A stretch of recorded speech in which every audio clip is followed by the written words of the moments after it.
The Cowboys report has taken the early lead in the July-like battle over the Raiders report, who we did lose to last month. Let's make sure we win this time around. We have the early lead, good start, but it's a long month. That's really like one video's worth of likes difference there. So help us stay strong, like today's video, and make sure you're liking every video here at the Cowboys report.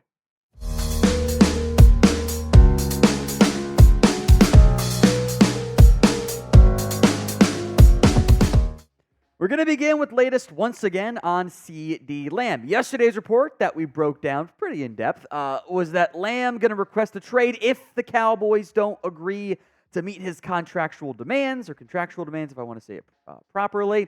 Clarence Hill is now disputing it. So that comes on the heels of Bobby Belt somewhat confirming it. So we'll rewind in case you didn't watch yesterday's video.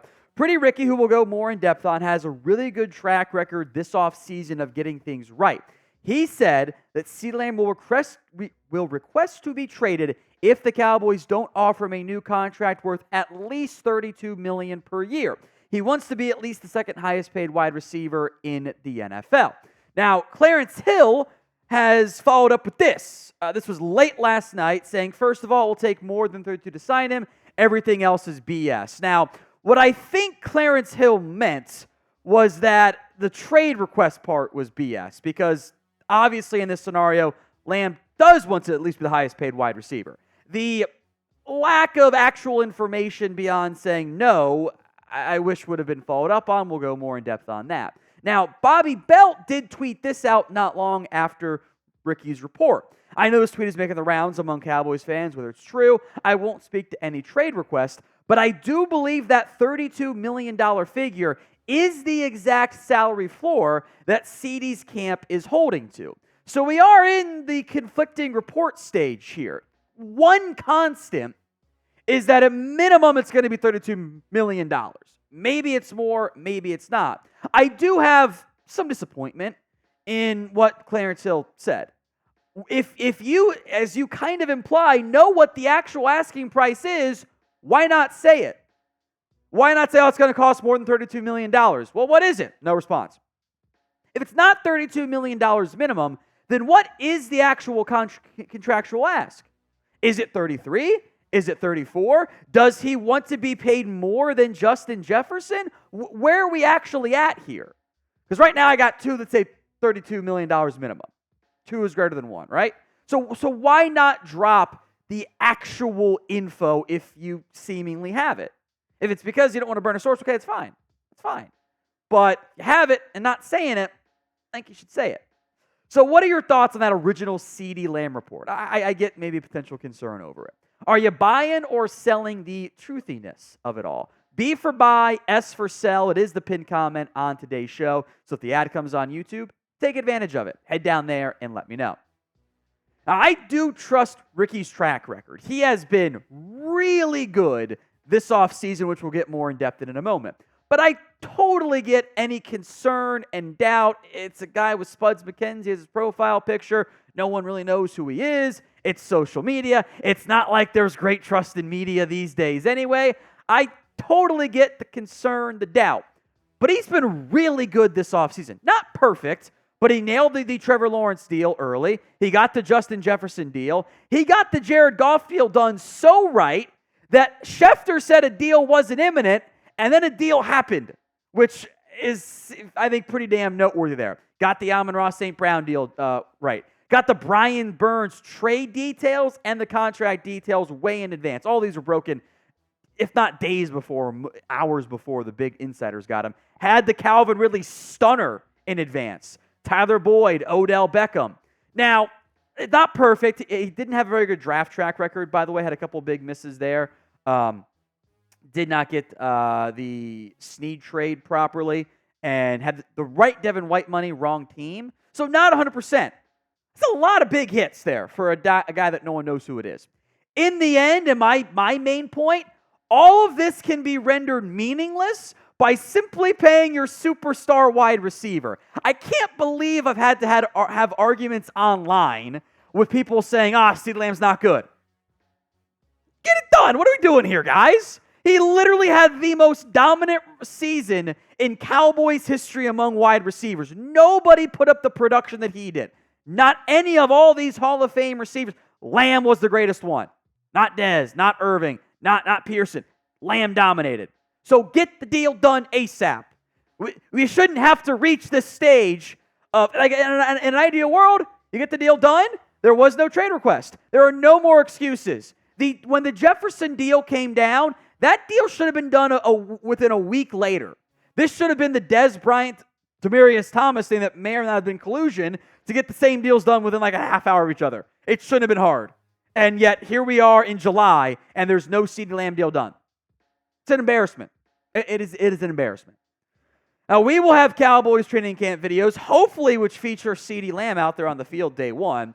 If you want that coverage, hit the sub button, youtube.com/@CowboysTV. We were going to talk about the next two stories on yesterday's video. CeeDee Lamb sidetracked us there. Really, I think, interesting conversation was had by Jane Slater, Tom Pelissero, Bucky Brooks on the NFL Insiders show about Dak's future, Trey Lance. Now, before the conversation even got going, friend of the show, Jane Slater, led off with, hey, blog people, aggregators, don't aggregate this. This is basically saying this is not info from inside the team. We're just having ideas, bouncing it off each other there. Don't aggregate it. Don't run with it as some weird, wonky headline. So what did NFL.com do as the headline? Quote, Bucky Brooks, I believe the Cowboys have thrown around the idea of Trey Lance as a long-term quarterback run. Exactly what Jane asked everybody not to do is exactly what NFL.com did with Bucky Brooks, which that headline makes it, like, I feel like, oh my God, it's like this year as the quarterback one? Not really what the context was of the actual conversation.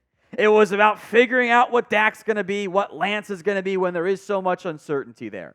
And it was really more about 2025, which the year wasn't mentioned and I think was a kind of a big mistake there. So what do you think is the percent chance that Trey Lance is the Cowboys' starting quarterback in the 2025 campaign? We'll get to the actual Bucky Brooks quote here that kind of comes on the heels of Jane saying, maybe they'll have the discussion about his future. What is the percent chance he starts? Sound off in the comments section. Here's what Bucky actually said. I'm sure they've had some conversations about what do you think the end game is for Trey Lance. So if Trey Lance has an opportunity to play because injury or whatever, I think you can make the case that maybe we move forward with the young guy and give Trey Lance the opportunity to take the baton from Dak Prescott. So yes, I do believe that conversation has been had in the Cowboys front office. When it comes to Trey Lance as a possible starter for the Cowboys long term, you have to have these types of conversations, not discussing contingency plans, whether you're being honest when you leak, we want to pay Dak, or you're not. If you don't have contingency plans talks with guys on your roster, what are you doing as an organization? So could Trey Lance be the guy in 2025? Maybe, maybe not. Nobody knows. Trey Lance is a massive unknown right now. We have no idea what he is. That's why this preseason is so important. We have to see what he can actually do. The training camp along with this, by the way. He might get more attention this year than Dak Prescott does, which is kind of wild. Remember, Lance is a free agent next year as well. If he plays well, that conversation could be had. If he plays okay, we're kind of stuck with, we don't know what we have. If he plays bad, then there's your answer. It's probably not going to be a solution at all for the Cowboys. We simply haven't seen Trey Lance play very much NFL football. That makes him the sexy unknown, right? Like, he could be anything. It could be a boat. It could be a tickets to go to a comedy show. Like, you don't know what it's going to be. That's why you have to play the games first, and then you'll have a better feel for what the answer actually is. Now, you can get the Cowboys rookie jersey for Tyler Guyton over at chatsports.com/Guyton. Link will be in the comments section and the description of today's show. That's chatsports.com/Guyton. One more idea here. Bleacher Report listed JuJu Smith-Schuster as a potential top cut candidate, which may or may not be true. So could the Cowboys potentially have interest in adding the former Chief and Steeler wide receiver? Before we get in depth on that, I do want to break down the contract angle here.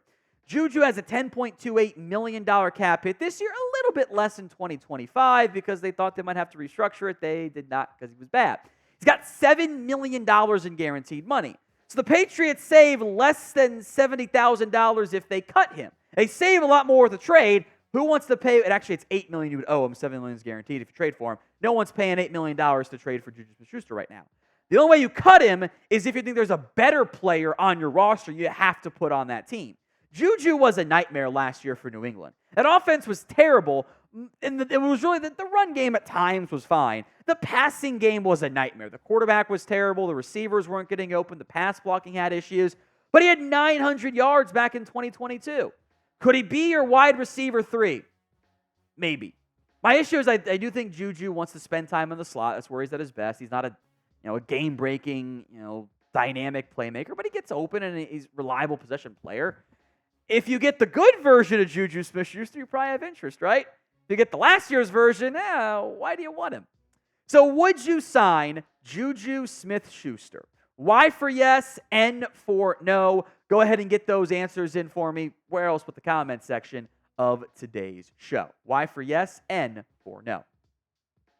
I have zero desire to trade for JuJu. Now, if he's cut, I've got a little bit of interest for the Cowboys. $8 million is what you owe him. It's not a trade. I'm not going down that path.